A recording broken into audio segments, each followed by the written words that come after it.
Well, we have our Monday Morning Poly panel joining us. Live is Trent Zimmerman and Peter Khalil. Trent Morning. And Peter, Good morning. Thank you for your time. Now, big discussion has been all about the Nats and a lot of dramas there. We've got Lou O'Brien today saying he's not going to sit in the Nationals party room, that he's going to sit in the joint party room but sit the Nationals out. What do you think that means for support of the government in the White House? Well, I think he's making it quite clear that his support for the government remains steadfast and he will be sitting in the joint party room.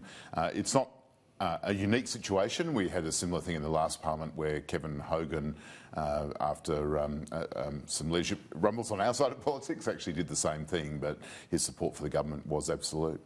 Do you think that stacks up, Peter?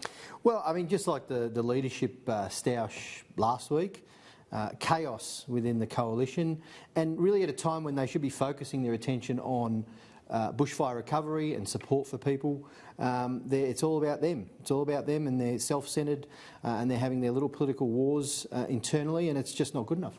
I always enjoy your interpretation of things, Trent Zimmerman. What do you think this means? Sorry, Scott, but Michael picking only those who voted for him is foolish, as it leaves little room for ownership to the team and as such makes things precarious.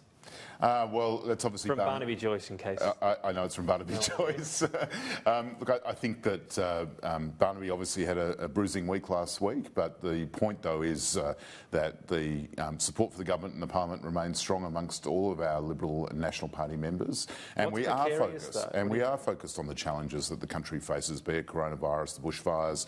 Today, you're obviously seeing us working very hard on the relationship with Indonesia, so that is the absolute focus of the government. But how could you be focused when you're actually having a leadership battle? One guy drops out of the Nats. I mean, clearly they're spending a fair bit of time on themselves. And then also in the Liberal Party room, you're obviously fighting each other. Well, actions speak louder than words, and you have seen a phenomenal response to the bushfires. I don't think you can fault the government's performance in relation to the coronavirus, and I'd be surprised if you were doing that, Peter. And obviously this week we have a big focus on our nearest neighbour, which is going to be increasingly important to Australia's economic prospects. But surely the word precarious, that couldn't mean anything other than a lack of support. Well, Barnaby likes to use colourful language at times, but I think that all the messages we've heard from National Party members across the board is that they will continue to support the government. We heard that from George Christensen just in the last 24 hours. Lou O'Brien's made very clear that he's going to continue to sit in the joint party room and be very much part of the government benches. So I think that you can get overexcited about these issues, which do tend to excite us down here in Canberra, but the main game is what's happening out there with things like coronavirus and the bushfires. The other development over the weekend, $4 million confirmed for a feasibility study for a coal-fired power station in North Queensland. Are you comfortable with that? Well, we went to the last election promising $10 million to look at energy supplies for North Queensland. This is part of the mix, so in addition to this, we're also doing a feasibility study into more pumped hydro opportunities.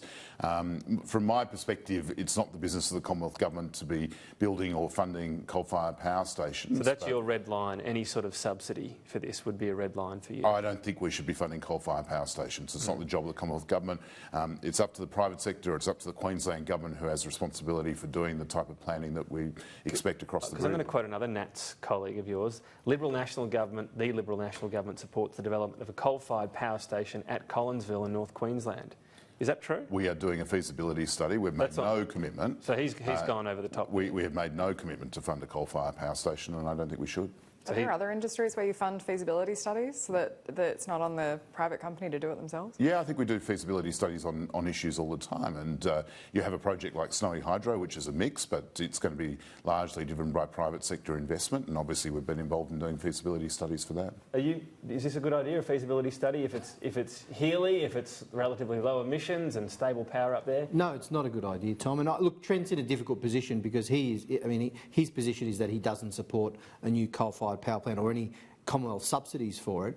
But unfortunately, there are many in his party room, both in the Liberal Party room and in the Nats, who don't see it that way, and they want to put taxpayer dollars to the feasibility study, but even beyond that, possibly to build a new coal-fired power plant. It's just madness. And they're having an internal war over this in their party room and can't get it right. Let's just be very clear about this. I know there's been media around our front benches and so on, but even Joel Fitzgibbon, who is a friend of coal miners in his electorate, said this morning on Sky very clearly, we will not support a new coal-fired power plant. You've got to be categorical about that, and your party's not. If it was government money. Well, there should be no government money towards it. Does that include a feasibility study? I would say so, yes, absolutely. Why would you put money into a feasibility study if the Commonwealth is not going to invest or subsidise a coal-fired power plant? The market's not going to touch it. Insurers won't insure it.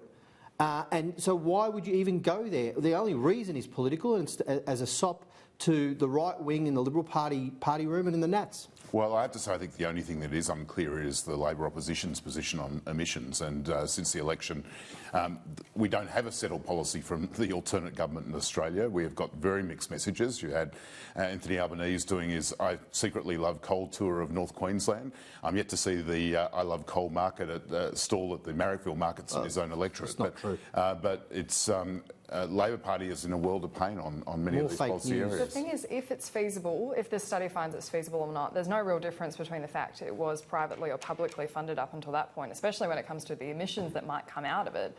So what's the problem?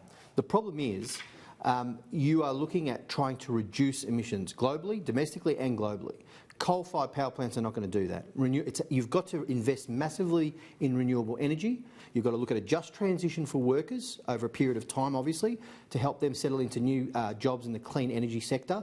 And throwing money at new coal-fired power plants is madness, given the market is not going anywhere near coal-fired power plants.